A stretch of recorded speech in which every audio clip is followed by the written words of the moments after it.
nombre es Mara Cedini, soy directora de Asuntos Públicos de la Fundación para el Progreso y desde la institución y también desde Red Cultural les damos la bienvenida a esta conversación titulada El Renacimiento Liberal. Quería partir saludando a las autoridades presentes, a la prensa, por supuesto, por acompañarnos, quienes están hoy día con nosotros aquí en el Teatro Municipal de Las Condes y también a todos los que nos están viendo a través de streaming.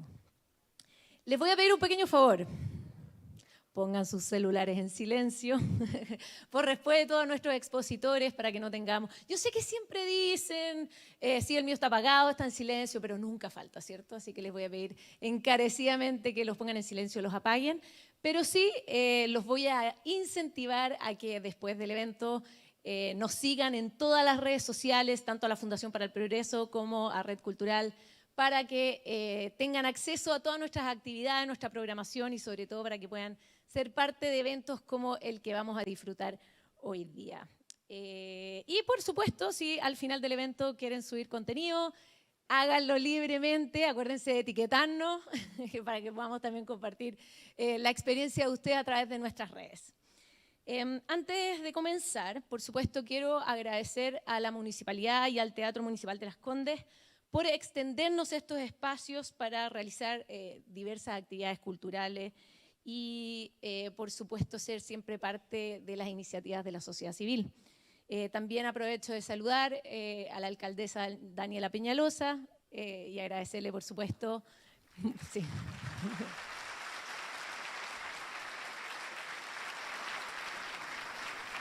Agradecerle siempre la disposición de entregarnos sus espacios para poder compartir con todos ustedes. Vamos a comenzar con unas breves palabras. Quiero invitar al director ejecutivo de la Fundación para el Progreso, Fernando Claro, para que converse con nosotros unos minutos.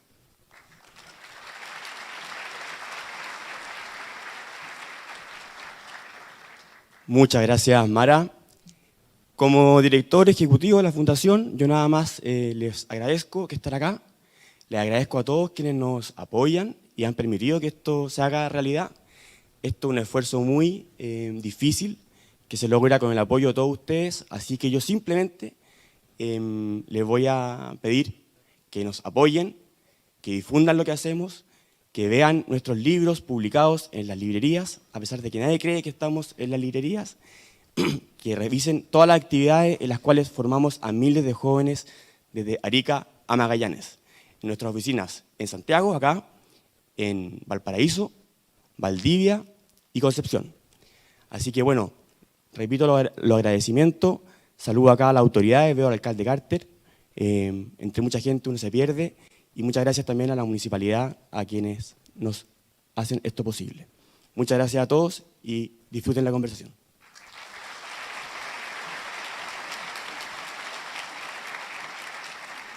Muchas gracias, Fernando. También voy a invitar a Magdalena Mervilá, directora ejecutiva de Red Cultural. Agradecido.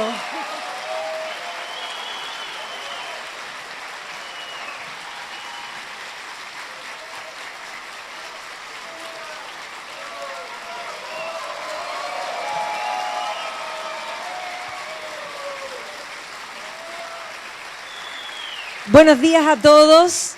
Me siento honrada por los aplausos. Estábamos hablando de que Milei era como Mick Jagger. Me siento rockstar. Ustedes no saben lo melómana que yo soy. A mí me habría gustado inmensamente tener una banda de rock y cuando alguien cante algo de tributo, yo feliz canto. Me encanta. Así que me siento honrada. Por lo mismo vinimos de rockstar y no pueden decirme que mis botas no están extraordinarias. Obvio.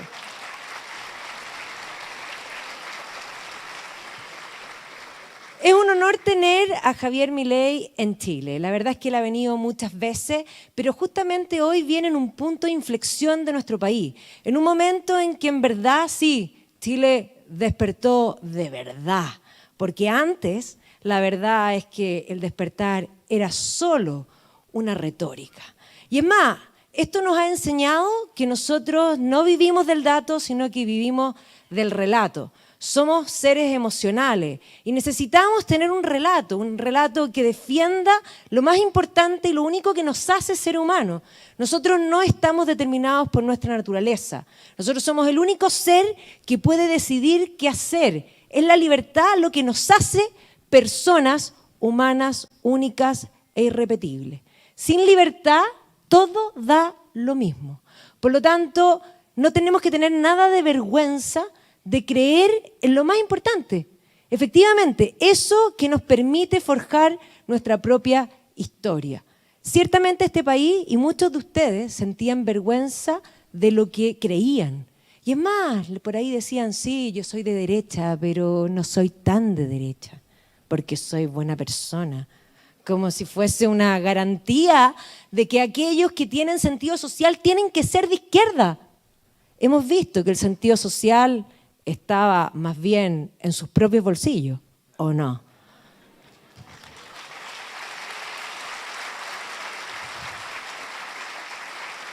Nosotros sí tenemos sentido social, solo que sabemos de la realidad y por lo mismo defendemos ese realismo que es fundamental, porque la idea de establecer el paraíso terrenal sobre la tierra, cueste lo que cueste, es peor que en el zapato de la Cenicienta, donde las hermanastras en el cuento original se cortaban los dedos. Así que me siento honrada de anteceder no solo a Javier, sino también a Axel, gran amigo, grandes luchadores por la libertad, y yo agradezco de que ellos nos devolvieron la voz, a todos, incluidos a nosotros, a mí también, en el sentido de que, claro, nosotros estábamos en la batalla cultural en silencio, pero el 2019 nos hizo tomar un puesto adelante que probablemente nunca lo buscamos, y sí, nunca, pero aquí estamos, porque uno propone y sí, Dios dispone. Así que nos ponemos al servicio de este país y de todos ustedes para devolverles la voz, así como Javier nos devolvió a nosotros y Axel también. Y bueno, como no me vinieron a escuchar a mí y los vinieron a escuchar a ellos, les vamos a dar también la bienvenida. Paso que la Mara haga esa presentación.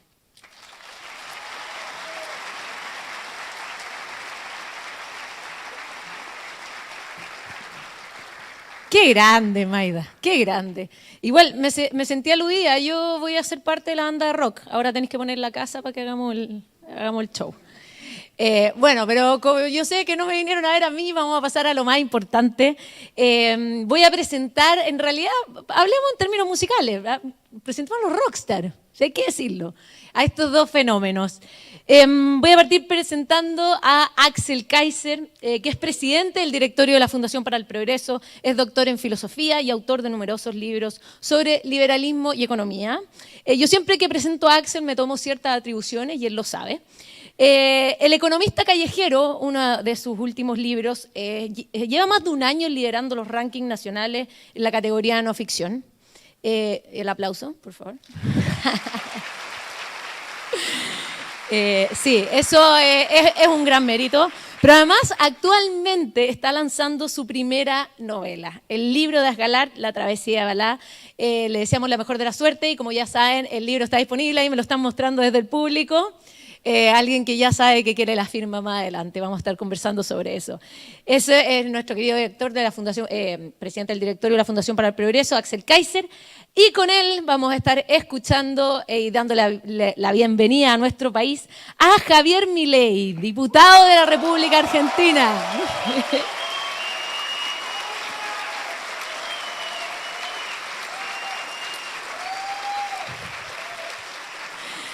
Diputado de la República Argentina, economista, político, docente universitario durante más de 15 años, también autor de libros de economía y de política. Actualmente, precandidato a la presidencia de Argentina.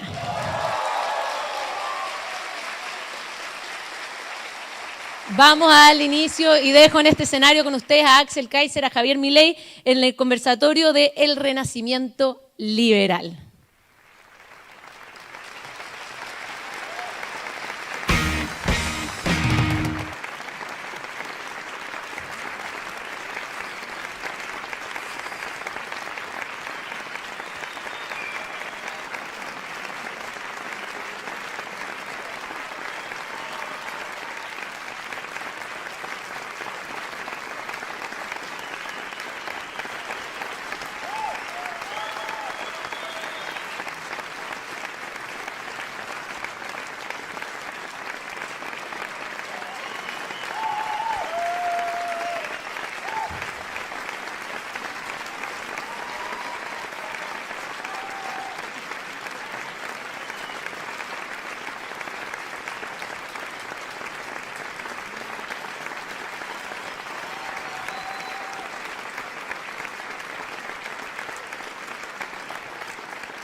Bueno, parece que tienes cierto nivel de admiración en Chile, Javier.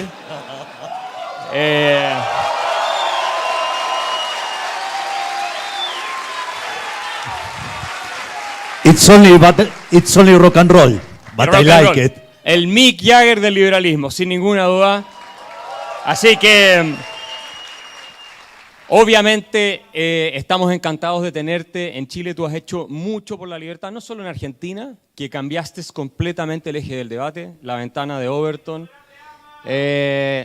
Exacto, en toda América Latina, Javier Milei, incluso España y más allá, es un referente de que cuando se tienen ideas claras, se es categórico, consecuente y coherente, aun cuando la mayoría está completamente en contra, finalmente se termina por dar vuelta el clima de opinión y en favor de la libertad en un país además tan complejo lo has logrado como es Argentina. Yo quería partir, Javier, preguntándote una cosa muy simple. Esta charla se llama, o conversación, el renacimiento liberal. ¿Por qué el liberalismo? Es profundo, pero cuéntanos tú por qué decidiste abrazar esta corriente de ideas. Bueno, en primer lugar, muchas gracias a todos los que han hecho posible este evento, a cada uno de los que están presentes y muy especialmente gracias a Axel, que es un verdadero gigante de las ideas de la libertad. En ese sentido,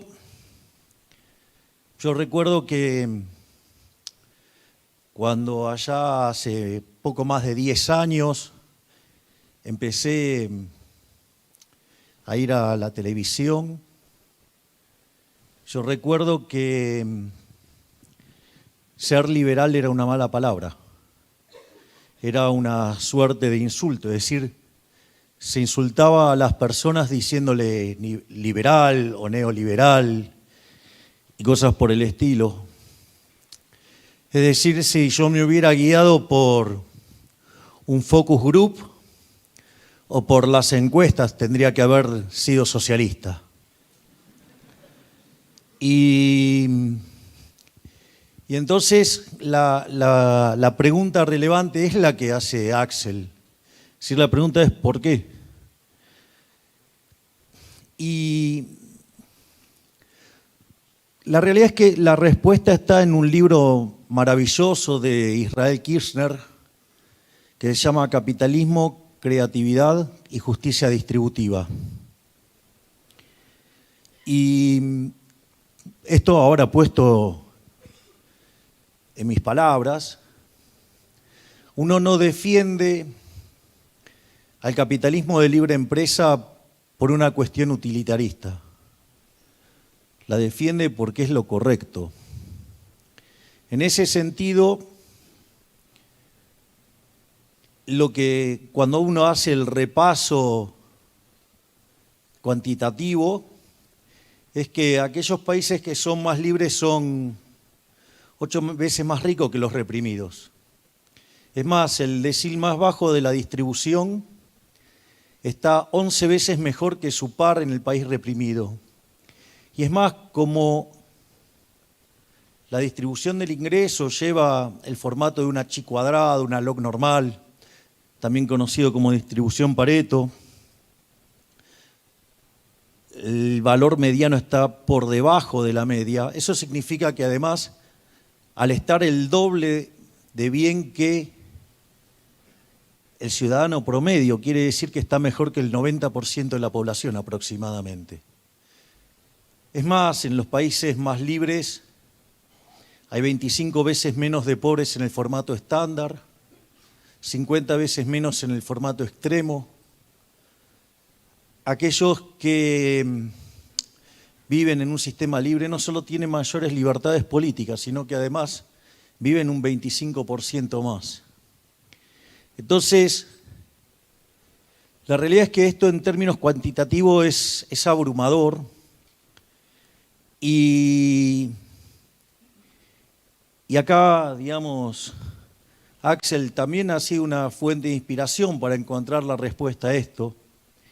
Hay un libro que yo cito recurrentemente de Axel, más que El economista callejero, y creo que me gustó un poquito ese. Y más que la tiranía de la igualdad, que hay un libro brillante de Axel, todos sus libros son brillantes, pero este tiene algo en particular, el caso de la fatal ignorancia, casi parafraseando a Hayek en La fatal arrogancia, y es que en su primer capítulo él dice, a pesar de todos los logros del modelo chileno, se va a caer. Y se va a caer porque perdimos la batalla cultural. 2009 el libro. Entonces, eso a mí me llamó a mirar el problema, la lógica del problema, y creo que quien tiene la respuesta mejor presentada al respecto es justamente Israel Kirchner en el libro que cité recién, porque lo que básicamente dicen los socialistas es que el sistema es injusto. Es decir, la lógica del posmarxismo frente a la tremenda derrota en lo económico se expande en otros aspectos y lleva esta lucha de clases a otros planos de la vida social. Y lo único que retiene en el plano de la economía es el tema de que el sistema capitalista es injusto, el sistema capitalista de libre empresa hablo. Y en ese sentido, ellos, en Argentina es más complicado porque ni siquiera respetan los números, pero digamos, suponiendo que estamos discutiendo con un socialista que al menos pueda hacer un cero con un vaso,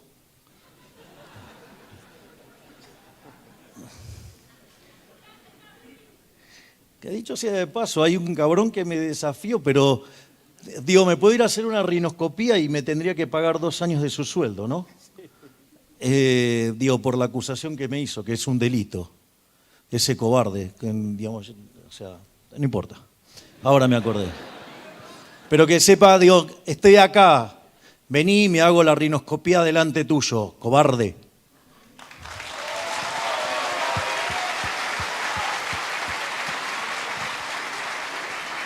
Y en ese sentido, lo que dicen es que el sistema le reconocen que es más productivo, pero que genera tanta desigualdad y que genera tanta injusticia que están dispuestos a ceder en términos de eficiencia con tal de bajar la desigualdad y la injusticia. Es decir, como que bueno, admiten que hay un trade-off entre desigualdad y lo que tiene que ver con la eficiencia, y que como es intolerable ese nivel de desigualdad, hay que ir por la idea de la justicia social. Digo, idea que destrozó un país del otro lado de la cordillera, o sea, de donde vengo yo. En ese sentido, justamente el punto que hace Israel Kirchner dice, a pesar de que el sistema sea más productivo, si es injusto no merece ser defendido. Y ahí lo que hace Israel Kirchner pivotea sobre 2 ideas. Una es sobre el principio de apropiación de Locke y el otro tiene que ver con la idea de Hayek del mercado como un proceso de descubrimiento, y que entonces no existe tal cosa como una torta dada y que se genere esa torta y que después venga alguien y la reparta de manera distinta. Es decir, un error que arrastramos desde la época de John Stuart Mill, que decía que la producción era independiente de la distribución, que vendría a ser algo tan ridículo como decir que un auto está implícito en la cantidad de acero, de cuero, de caucho, de vidrio, digamos, no sé qué cosa más tendrá un auto, de aceite y nafta y no sé, y lo que fuera, y que está implícito ahí. No, no está implícito nada. Es decir, el mercado es un proceso de descubrimiento. Ustedes llevan un auto al mercado, el mercado no lo quiere y no venden ninguno, y a la postre terminan quebrando, si vuelven a fallar. En ese sentido, además hay un problema de incentivos, porque si yo no me puedo apropiar del fruto de mi trabajo, ¿para qué voy a trabajar?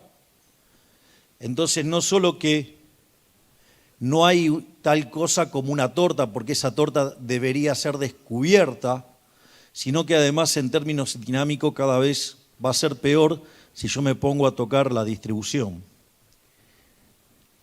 Y en esa discusión y en esa dinámica es que antes de meterme en política andaba dando vueltas por el mundo explicando además que el capitalismo no solo era más productivo, sino que además abrazaba un conjunto de valores morales superiores a los del socialismo, y que no solo entonces tenía que ser defendido por su productividad, sino que tenía que ser defendido por sus valores morales.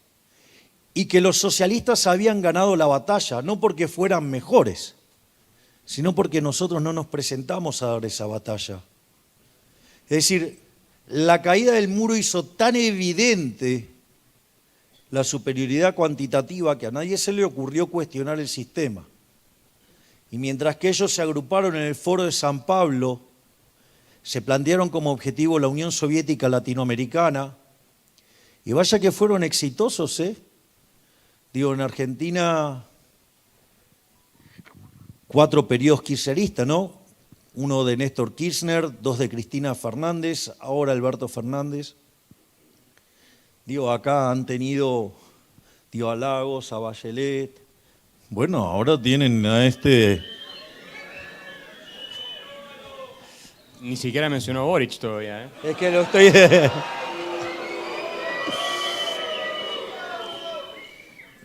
Y en Uruguay tuvieron a Tabaré Vázquez, a Pepe Mujica, en Paraguay tuvieron a Lugo, en Bolivia a Evo Morales, en Venezuela a Chávez y a Maduro, a Noriega en Nicaragua, en Brasil a Lula, a Dilma Rousseff, en Perú a Castillo, Correa en Ecuador, Petro en Colombia, es decir, que son una plaga.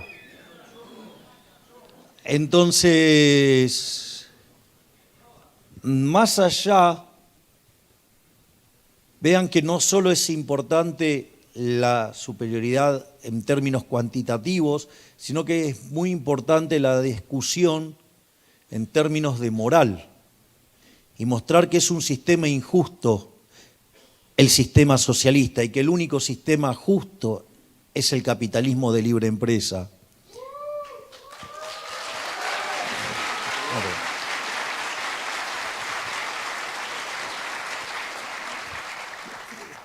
Y es por eso que, bueno, la política me encontró defendiendo los valores morales subyacentes del capitalismo de libre empresa, y la mano invisible me trajo hasta acá. Javier,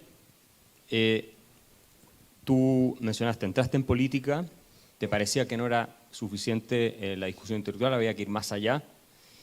Y has citado varias veces a Chile como ejemplo de algunas políticas públicas que a ti te gustaría implementar, en tema de obra pública, por ejemplo. A mí me gustaría, si acá que estamos en la capital, nos podrías comentar tu visión de nuestro país y cómo te ha motivado a ti o te ha inspirado a ti algunas cosas que hicieron acá ya hace décadas. ¿Cómo nos ves, digámoslo, antes de entrar más al tema argentino propiamente? Bueno, yo por cuestiones de trabajo, yo antes de ingresar a la política era el economista jefe de uno de los 3 grupos económicos más importantes de la Argentina.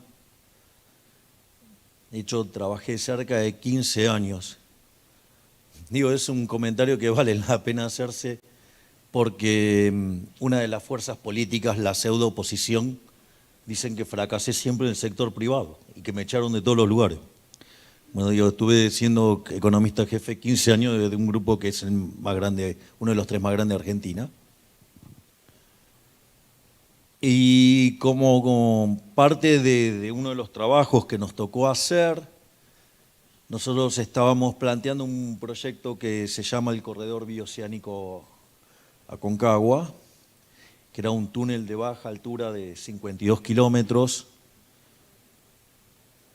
y el trazado de las vías eran más de 200 kilómetros.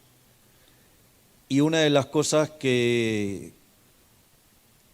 descubrimos al venir fue el sistema de iniciativa privada, con el uso de los ingresos mínimos garantizados en contratos del tipo BOT, o sea, de construir, operar y transferir. Y la verdad es que ese modelo se desarrolló con los Chicago Boys porque había un déficit fiscal considerable, había que ajustar y era una forma de no dejar de hacer obras de infraestructura sin que tuviera costo para el Estado, y que en realidad si el único costo que debería enfrentar el Estado es la opción, el put, en caso de que hubiera algún problema con el proyecto, y eso, digamos, pero eso es un condicional, eso no se ejecuta salvo que haya algún problema con el proyecto.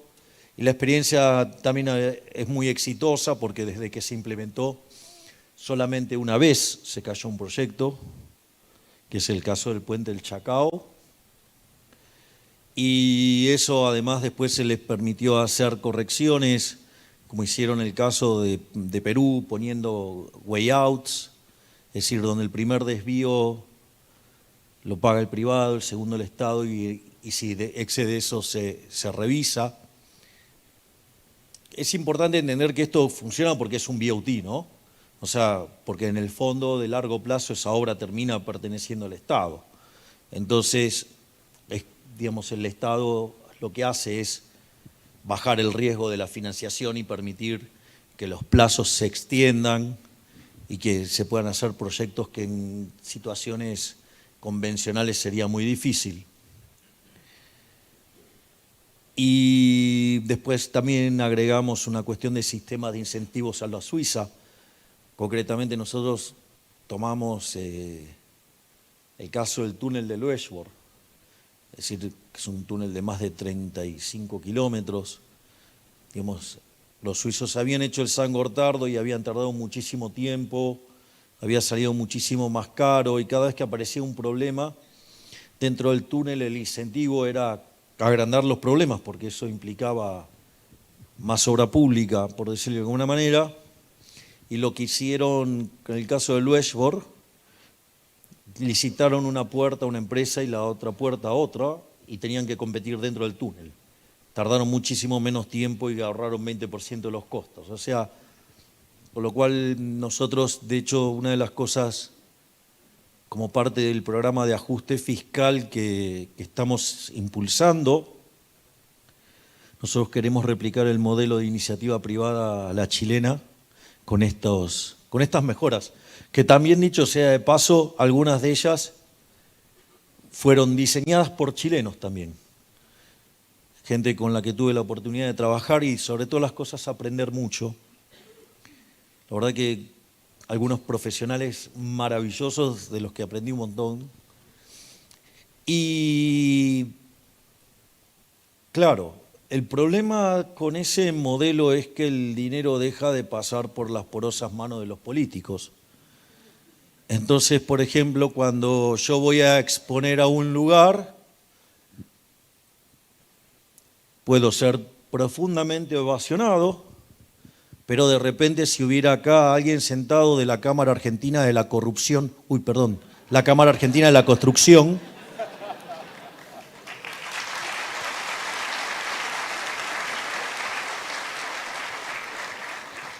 van a decir que por poco soy Drácula. Es decir, Imagínense que además yo brego por un periodismo libre, y una forma de que el periodismo sea libre es que compita, y les quiero sacar la pauta oficial. Así que como verán, digo, cualquier cosa que reciban de los medios argentinos, seguramente van a ver que soy un monstruo, me hacen comparaciones con personas verdaderamente nefastas de la historia de la humanidad. Claro, porque estoy tocando sus intereses. Entonces, lo que hay que saber es que esto no es gratis. Dar la pelea por las ideas de la libertad,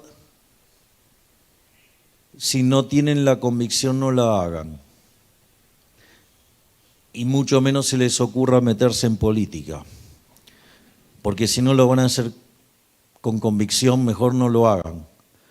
Porque como decía nuestro Señor Jesucristo, decía, a los tibios los vomitaré de mi boca. Así es que, si ustedes quieren hacer esto, lo tienen que hacer, pero lo tienen que hacer con convicción.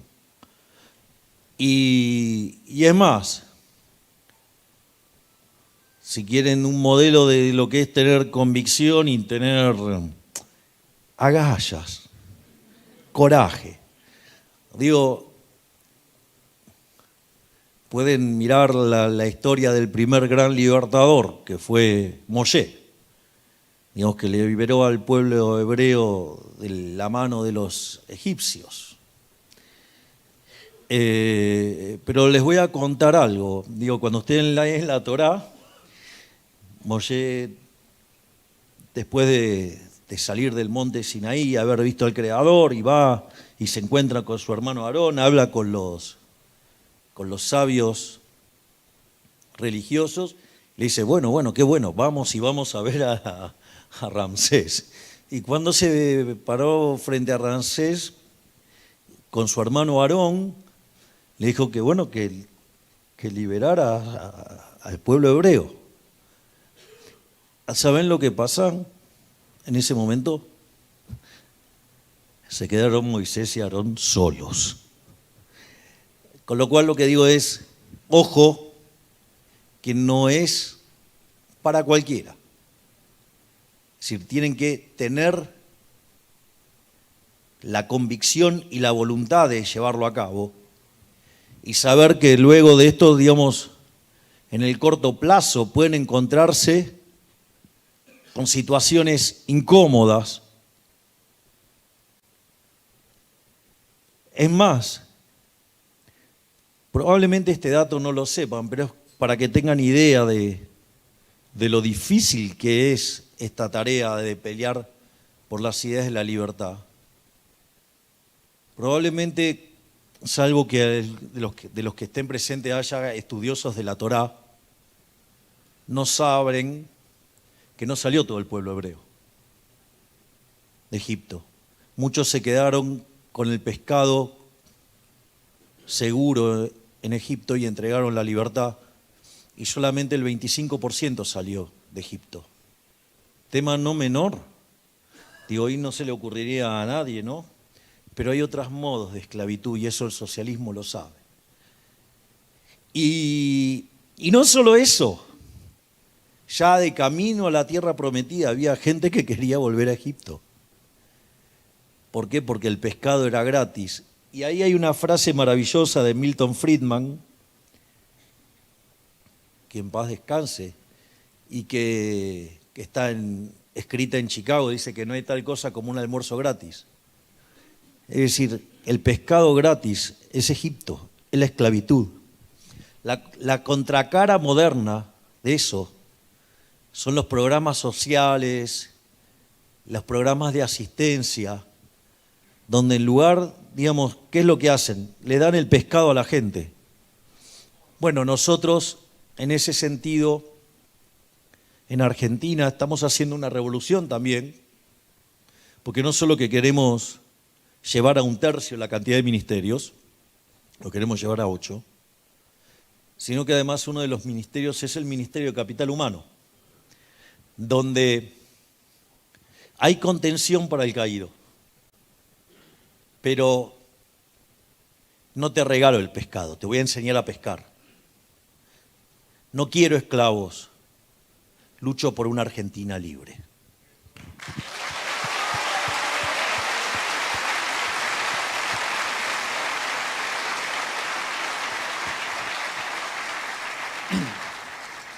Sí, es muy profundo y muy potente lo que estás diciendo, eso de la esclavitud y transar la libertad por seguridad alimentaria. Como decía Franklin, el que está dispuesto a transar su libertad por seguridad no merece ni seguridad ni libertad. ¿Puedo hacer una sí, nota? adelante. Les hago una nota de color, gracias, porque me hiciste acordar. Les sugiero enfáticamente, si algún día van a Estados Unidos y te van a visitar, ahí en Stanford, ustedes, ahí en San Francisco, en la bahía está La Roca, está Alcatraz. Y ustedes pueden hacer un paseo por Alcatraz. Y hay una parte que cuando está casi terminando el paseo, ustedes van y está donde está la cancha de básquet y para hacer deportes y demás. Y una de las cosas que decía y que dice el tour cuando ustedes están en ese momento, dice, mire acá, digamos, la verdad es que tenían comida, podían estudiar, tenían esto, o sea, las comodidades que tenían eran, respecto a otros eran, o sea, tenían un montón de cosas. Pero ese era el lugar más triste de la cárcel. Justo donde era la parte de recreación, era el lugar más triste de la cárcel. ¿Por qué? Porque daba a la bahía de San Francisco. Y veían cómo crecía la ciudad, cómo progresaba la ciudad. Y ellos estaban encerrados, estaban privados de la libertad. Es decir, la vida sin libertad no es nada.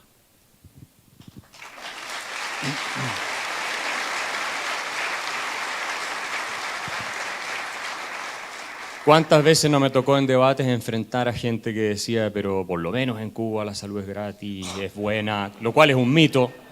En la Alemania del Este, por lo menos, a la gente no le faltaba nada, en cambio, en tu sociedad. Y eso te refleja ese espíritu de esclavo. Y yo quiero preguntarte, tú estás corriendo para ser presidente de Argentina en este momento y hacer una transformación profunda, una revolución en el sentido de los padres fundadores de Estados Unidos, no el de la Revolución Francesa, por supuesto.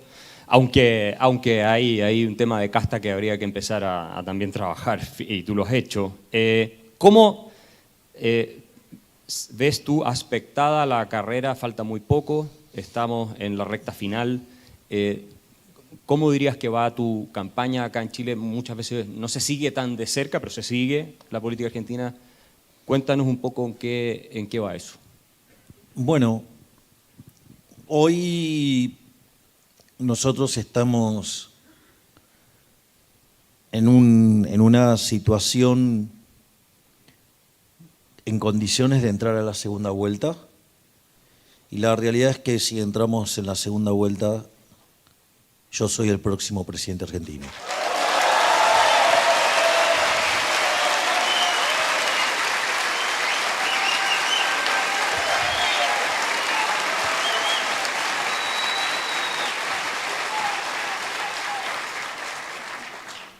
Ahora, el camino no es nada fácil.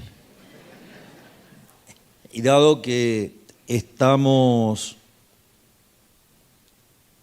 yendo sobre intereses, porque básicamente la casta no son solamente los políticos ladrones.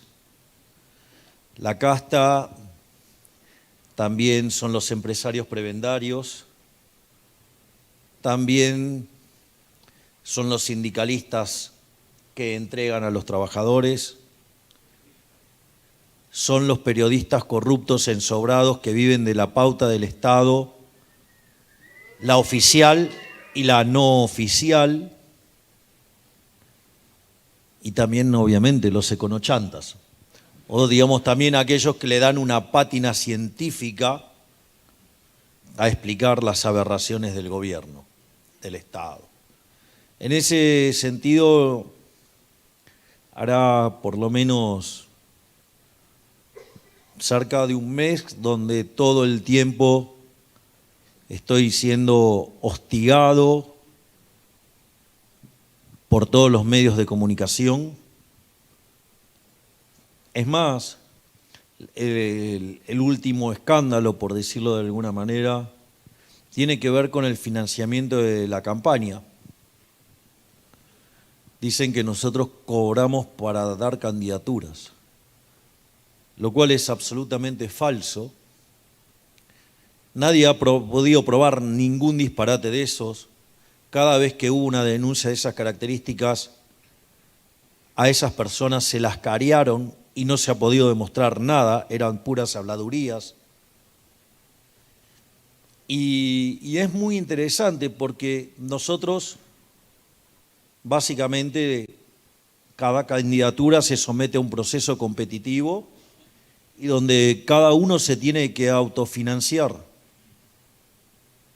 y que después se terminará dando cuenta de lo que se haya gastado al final de la campaña, pero es absolutamente revolucionario, es decir, uno se financia con su propio esfuerzo, con su propio trabajo. Es decir, nosotros no le costamos un centavo al pagador de impuestos. En cambio, el resto de las fuerzas políticas se financian con la plata del Estado, se financian con los impuestos. Es decir, ustedes pagan impuestos para supuestamente tener salud, educación, seguridad, justicia, y sucede que los fondos se desvían para financiar las aventuras políticas de políticos corruptos. Y los periodistas ensobrados, corruptos, hijos de la pauta,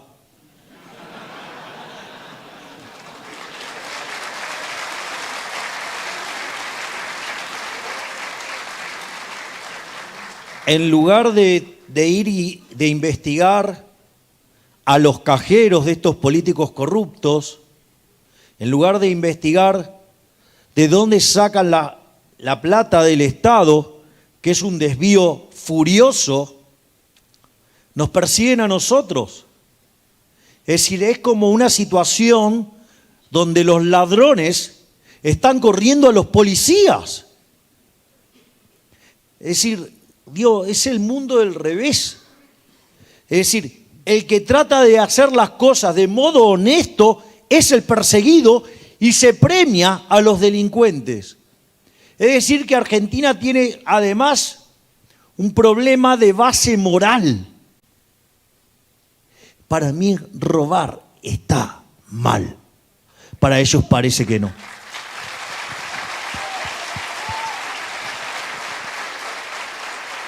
Vamos a ver si en La Moneda nos están viendo por el streaming en estos momentos, porque no sé si sabes tú, Javier, que estamos en uno de los escándalos de corrupción más llamativos que hemos tenido en décadas en nuestro país y que confirma lo que muchos venimos diciendo hace tiempo, ¿no? Que el Estado grande se presta para todo este tipo de corruptelas.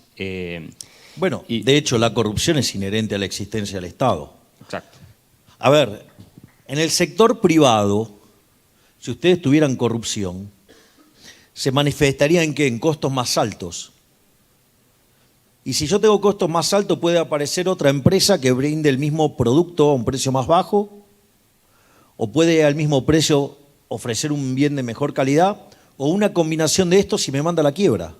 Es decir, que en un sistema capitalista de libre empresa, el propio sistema limpia a los ineficientes, limpia a los corruptos. Es decir, el propio sector privado se va a ocupar de depurar el sistema.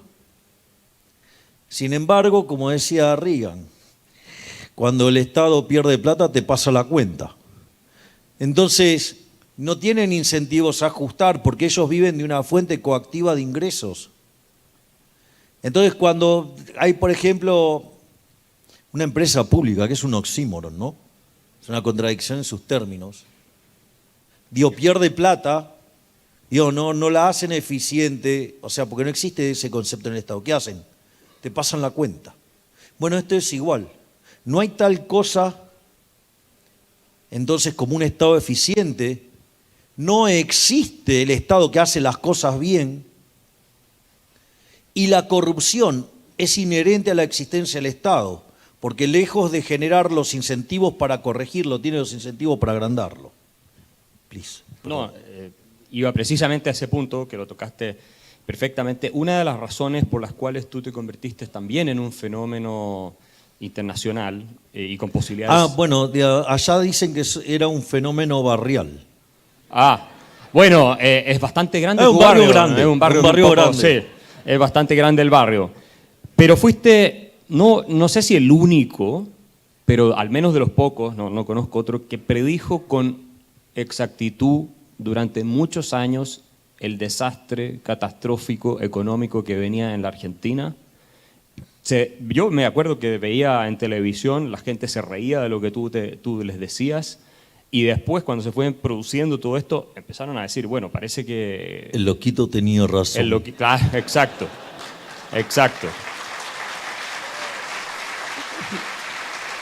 Y en esa línea, o sea, los hechos te han dado toda la razón más allá de toda discusión, nadie lo puede poner en duda. Cuando seas presidente, no es si ganas, cuando seas presidente. Estamos hablando a partir del 10 de diciembre A partir del 10 de diciembre.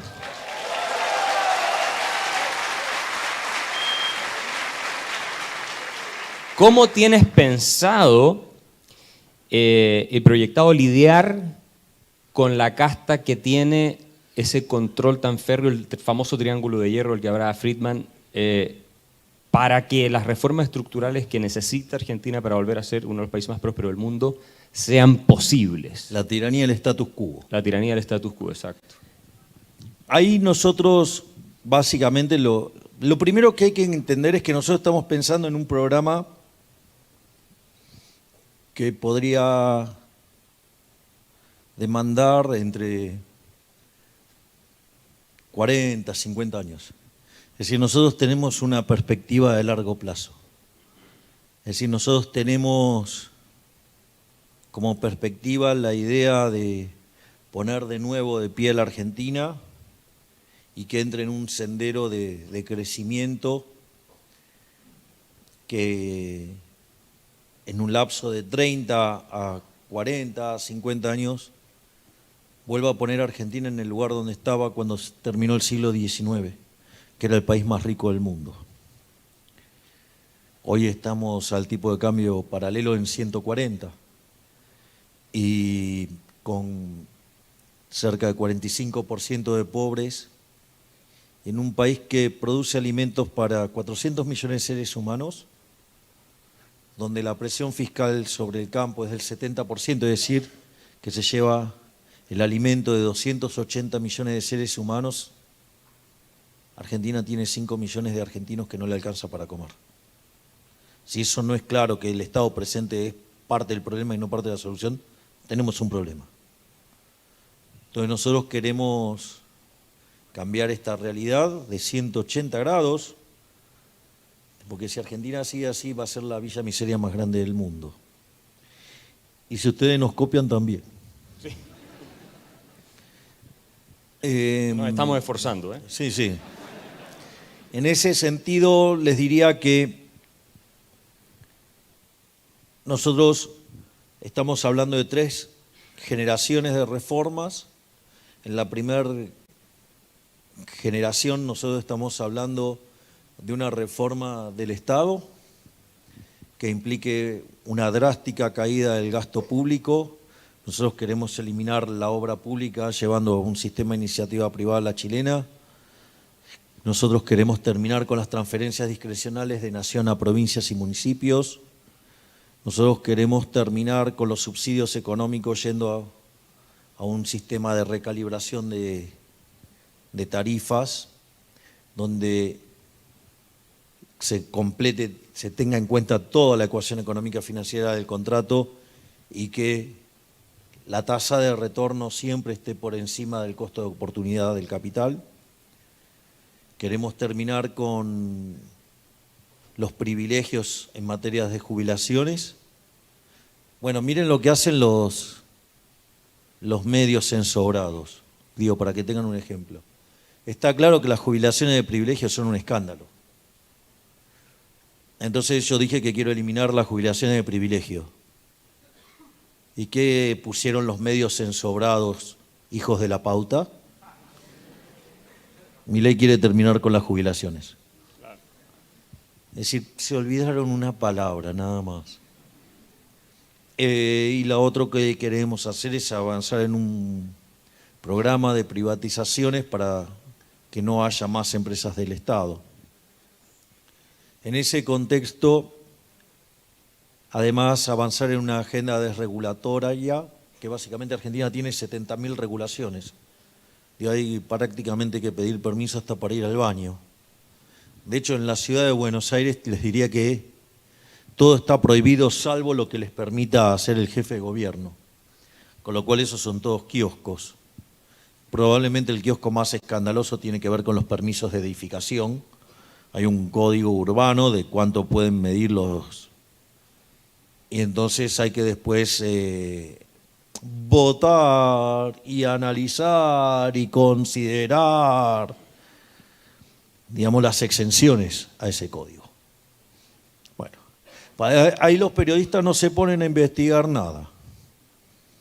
Y sería bueno que lo hicieran, pero parece que ahí no... O una empresa de acarreo le cobraban un fee de 50.000 pesos por mes. O sea, con lo cual levantaban un auto y ya pagaban el fee.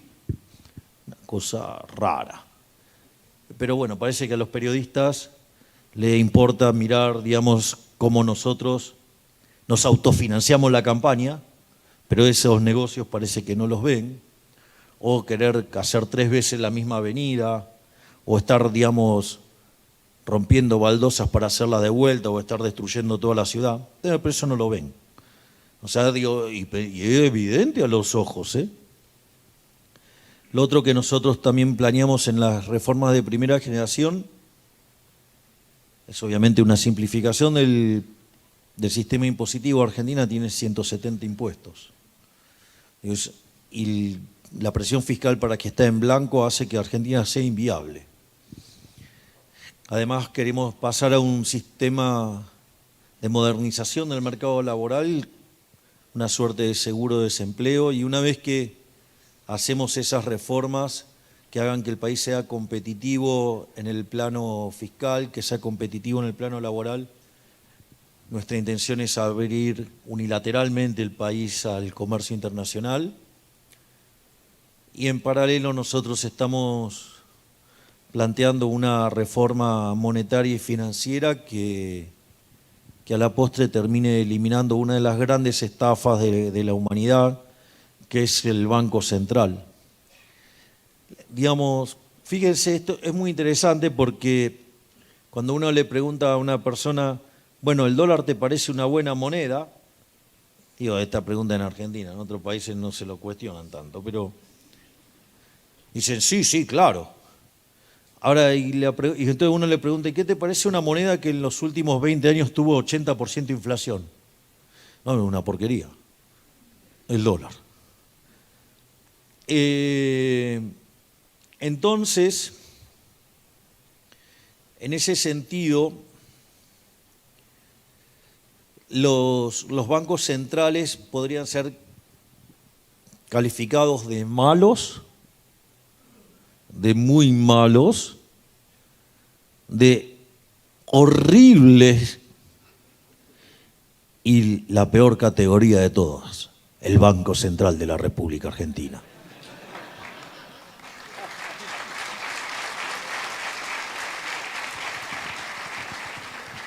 ¿Cómo haces sí para vencer la resistencia que vas a encontrar en el Parlamento, porque tienen que aprobarse leyes, etcétera? De todo este grupo a los cuales no les conviene ni una de estas cosas. Bueno, ahí hay algo muy interesante. A diferencia de los otros políticos, nosotros sí tenemos un mandato. Es decir, está claro que si nosotros ganamos, a nosotros nos van a juzgar por si bajamos o no la inflación, y si podemos llegar a reducir o no la inseguridad. Digo, el mandato es muy claro, el discurso es claro, sin fisuras, contundente, por lo tanto todos tienen claro lo que voy a hacer, o sea que si me votan es porque saben lo que quiero hacer. Nosotros con Cari, el jefe que está acá, digamos, que es la otra pata, digamos, de esta construcción, digamos, y obviamente que en esta construcción también hay otras personas que nos acompañan, además nuestra contención afectiva, que son nuestros hijos de 4 patas, Conan, Murray, Milton, Robert y Lucas, en el caso de ella Aaron, y obviamente mi rabino de cabecera Axel, o sea, mira. Y en ese contexto nosotros preferimos decir una verdad incómoda antes que una mentira confortable. Por lo tanto, eso no es libre de costos, pero también es cierto que genera el mandato. O sea, la gente sabe bien claro, si me vota saben bien claro lo que voy a hacer. Y en ese sentido, si nosotros entramos al balotaje y ganamos la presidencia, les va a ser muy difícil a los políticos básicamente trabar las reformas porque, digo, hay un mandato popular. La otra es la hipocresía de la pseudo oposición, ¿no? Porque, digo, ellos consideran que yo tengo que contribuir para las reformas si no llegáramos al poder o al Ejecutivo, pero ellos se ponen como grandes bloqueadores de que no las van a dejar pasar. Entonces, pero bueno, tienen la complicidad de los medios de comunicación y obviamente, digamos, o sea, entonces no son liberales, porque entonces, digo, vale mandar las reformas si las proponen ellos, ¿no? Digo, entonces eso también muestra la hipocresía y la mentira de la pseudo oposición, que en realidad nos quiere exterminar, básicamente porque el negocio es que quede entre los kirchneristas y ellos. Es decir, y tener anestesiada a toda la población en esa pseudo grieta, cuando en realidad la grieta es entre la casta, los corruptos, los ladrones, los que hunden al país y la gente de bien. Aparte es interesante porque a mí por hacer ese planteo me tratan de fascista y otras cosas más, pero ellos son fascistas porque justamente ellos son los que hacen el mismo planteo. Entonces la verdadera pregunta es, digo, frente a esos planteos, ¿quiénes son los verdaderos fascistas?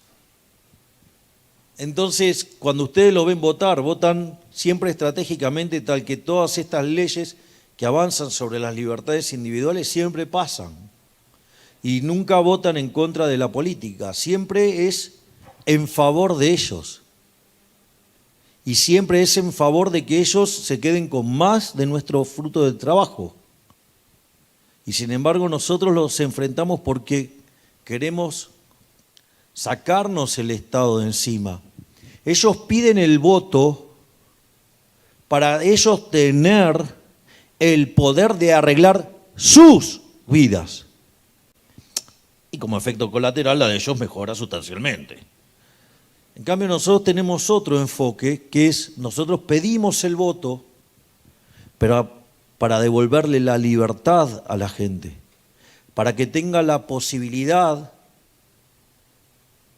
de que en libertad ser el dueño del fruto de su trabajo, y como la libertad implica responsabilidad, tener que hacerse cargo de los costos. Y eso es una verdadera revolución. Y eso debería ser planteado en el plano de la moral, de la ética. Es decir, ellos mantienen un modelo de saqueo. Lo único que unos dicen, unos lo hacen a la Bartola y otros dicen que hay una forma eficiente de hacerse. Miren, los voy a hacer con un caso aplicado, porque si no parece muy abstracto. Miren, hay un libro maravilloso que se llama 4000 años de controles de precios y salarios, y el subtítulo es ¿Cómo no combatir la inflación? Y ese libro muestra que los controles de precios nunca funcionaron en la historia. ¿Quieren un país donde nunca funcionaron? Miren los planes económicos de la Argentina del 50 en adelante. El único periodo donde no tuvo controles de precios fue con la convertibilidad, que es el único periodo que no hubo inflación, en el resto siempre hubo inflación. Eso quiere decir que, los controles de precios, además, si hay un caso donde se nota que nunca funcionaron, es Argentina. Ahora, el problema del control de precios radica no en la estupidez del libro de texto que pone un precio debajo del equilibrio. Ustedes miran las curvitas y dicen, uy, acá hay un exceso de demanda, y se achica la oferta, aumenta la escasez. Eso, esa versión, digamos, for dummies, pero con una categoría, digamos, de las últimas. Qué sé yo, para un chico de 3 años puede estar bien, ahora para un señor grande, con grado, con posgrado, con doctorado, postdoctorado, vamos. En realidad el problema de los controles de precios es que es un avance sobre la propiedad privada. Entonces, porque ¿qué es el mercado? El mercado es un proceso de cooperación social donde se intercambian voluntariamente derechos de propiedad. Entonces, en ese contexto, ustedes lo que tienen es que al avanzar sobre el derecho de propiedad, eso tiene costos. Es decir, entonces ustedes le avanzan el derecho de propiedad sobre una empresa y la empresa, ¿qué hace? Va a producir menos. No tienen mayor ciencia que eso. Entonces,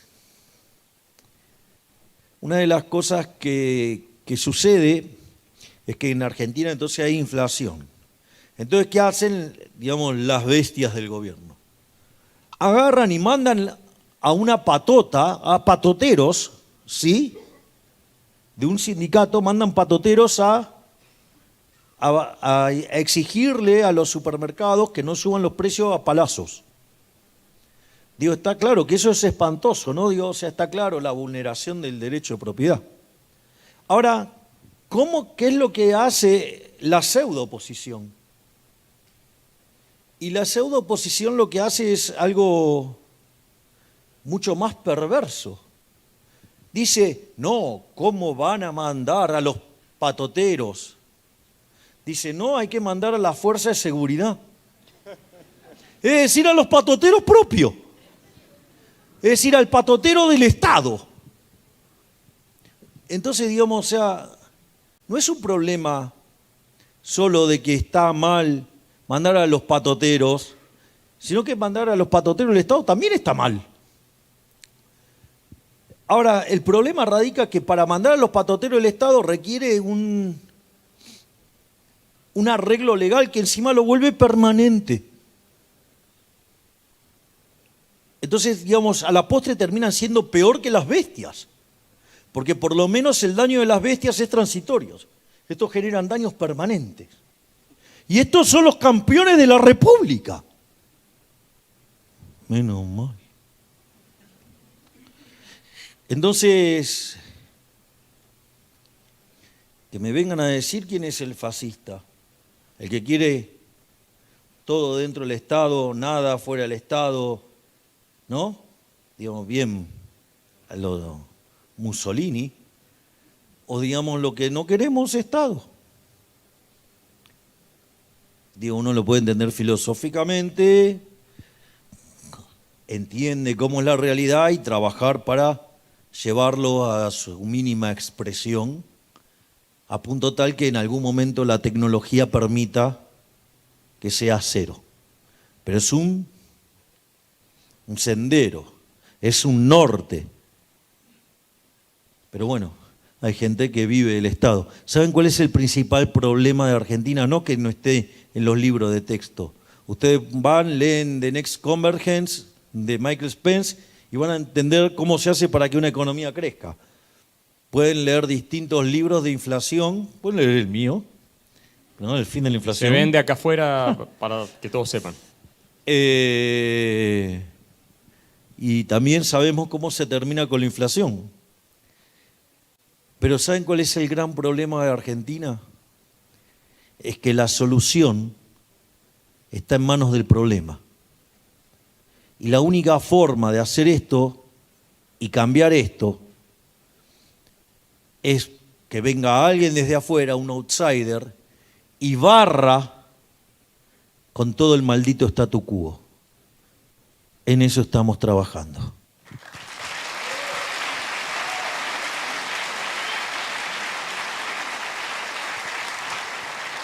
Bueno, yo quiero ir cerrando, tengo dos preguntas para ir terminando. Una sale del marco de lo que hemos discutido hasta ahora y la otra vuelve a ese marco. Está zigzagueante. Sí, es que hay un tema que acá en Chile en estos momentos y desde hace tiempo es muy urgente. Nosotros tenemos grandes problemas de inseguridad, terrorismo, delincuencia, criminalidad, obviamente, también como Argentina. Y nuestro gobierno, de izquierda no democrática, diría yo, uno de los avances que quiere hacer, y obsesivamente es bien sospechoso, es sobre el derecho de los ciudadanos decentes a tener un arma para poder defenderse en sus casas de los delincuentes, de los criminales. Ni siquiera portarla en cualquier lado, sino que a tenerla. Quieren prohibir a todo el mundo, ojalá, en su ideal, tener un arma y entonces estamos a merced de los delincuentes. ¿Cuál es tu filosofía sobre ese tema? Yo haría un repaso de quiénes son los que prohibieron armas a lo largo de la historia. Y dentro de los que prohibieron armas, digo, está la dictadura china, Stalin, Hitler. Digo, hay un par de chicos bastante feos ahí adentro, ¿no? O lo pondría en otros términos. ¿Qué cree que va a hacer un delincuente cuando tiene que enfrentar el caso de robar a dos casas? En una, los habitantes de esa casa están armados y del otro lado están desarmados. ¿Cuál va a elegir? Digo, ahí está la respuesta, muchachos, no tiene mucho misterio. Es decir, si ustedes le bajan el costo a los delincuentes, la delincuencia aumenta. Cuando ustedes le bajen el costo esperado a los los beneficios esperados a la delincuencia, va a haber menos delincuentes. Digo, se llama el principio de las ventanas rotas, ¿sí? De Rudolf Giuliani, inspirado en el artículo de Gary Becker de 1968, cuando él estaba dando clases en la Universidad de Columbia, en New York, y él veía cómo estaba avanzando todo este progresismo en materia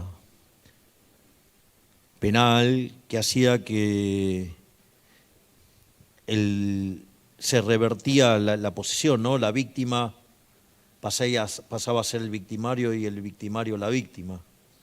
Bueno, eso implicó toda una degradación de los costos de la delincuencia, y cuando ustedes a una actividad le aumentan los beneficios, se expande. Más claro, échenle agua. Clarísimo para todos el tema de poder defendernos. ¿Qué sentido tiene el derecho a la vida si no tienes las herramientas para poder protegerlo frente a los delincuentes y los criminales que cuentan con una curiosa complicidad de ciertos sectores políticos? Bueno, hay un dicho que dice que entre bomberos no se van a pisar la manguera.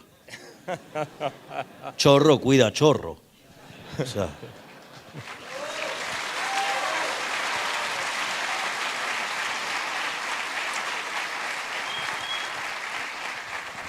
y hablando de chorros y de personajes que debieran estar en el antiolimpo de los chorros, ¿crees que Cristina va presa o no?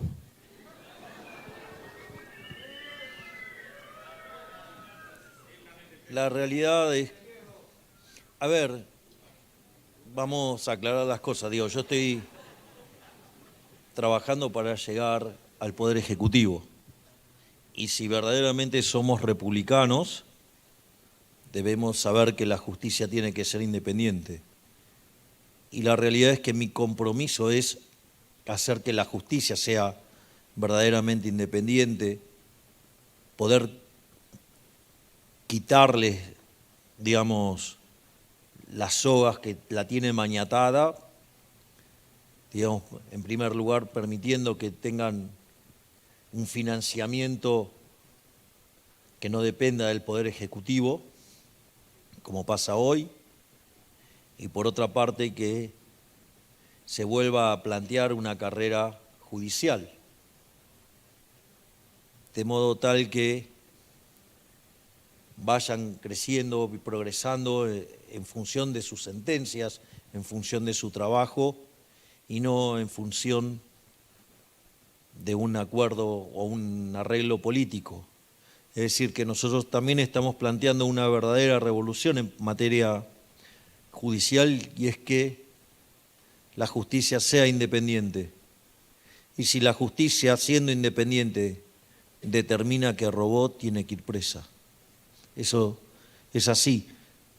Pero alguien que está aspirando al Poder Ejecutivo dar una respuesta sobre qué haría en materia judicial, tengan cuidado, porque ese es un totalitario, porque ese no quiere una justicia independiente. Y así como puede meter preso a un chorro, porque las encuestas dicen que le conviene meterlo preso, también puede meter preso a un inocente porque le está molestando.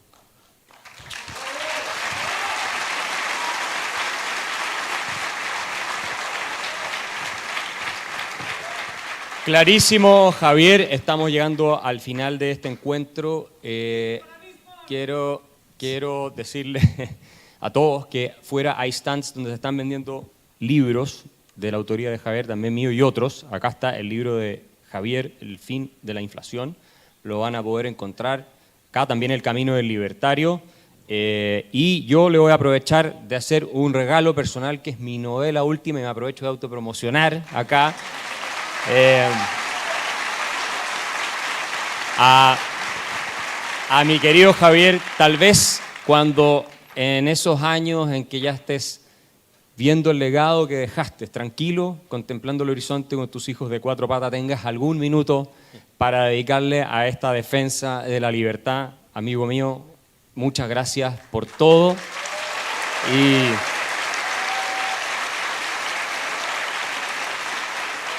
Muchas gracias. Espero que tenerte de vuelta muy pronto, ojalá como presidente, ¿no? Y acá te vamos a estar esperando y vamos a estar por aquí dando vueltas, firmando libros, etcétera. Así que muchas gracias a todos por haber venido a la Fundación para el Progreso.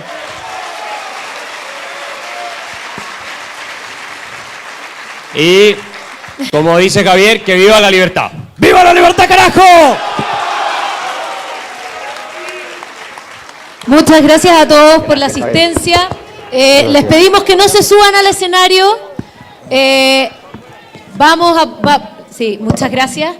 Van a poder acceder a los libros de Javier Milei, de Axel Kaiser afuera. Además también está el libro de Magdalena Mervilá, el último estreno, para que no se lo pierdan. Y Axel va a estar firmando libros arriba, así que les pido que pasen despacio, por favor, que somos muchos, no queremos accidentes. Muchas gracias por su participación. Por favor, síganos en las redes sociales, a Red Cultural y a la Fundación para el Progreso, y sigamos apoyando las ideas de la libertad. Ahora puedes sacarme fotos libremente.